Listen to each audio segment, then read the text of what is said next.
Here's a quick, easy way to be able to take a screen capture of anything that's on your Touchview panel, save that as a file, and then be able to open that in our Swrite whiteboarding software so that I can kind of build out a presentation or mark up and annotate over that content.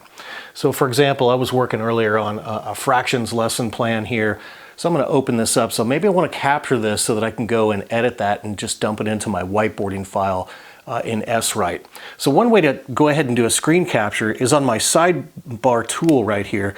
If I go ahead and select that and just kind of press and hold on that, you're going to see how it takes a screen capture and saves that. It's going to give me kind of a directory path of where it's saved that, so I can go ahead and find that and be able to open it. Now that I've captured that, I'm going to go ahead and jump back to the home screen, and that's going to allow me to launch into my Swrite software so I can import that file to be able to mark up and annotate over it. So one way to do that is I'm going to select this 4-box menu, and I want to say I want to import a picture, and I'm going to go to my images folder. And I got quite a few of these images up here already right now. But that's going to allow me to select that particular screen capture that I just did, select it. I can say I want to insert that, and then it's going to dump it directly into my Swrite software.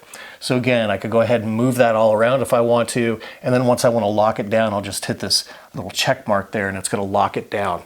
That's going to allow me to pull up that pen tool, and now I can annotate, mark up, and highlight any content that I want to.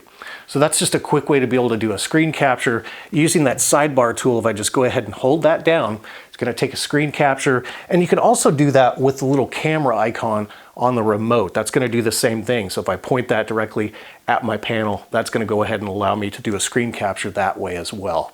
So if you don't have the remote handy, that's kind of a cool way to just go ahead and hold that sidebar tool down and be able to take that screen capture.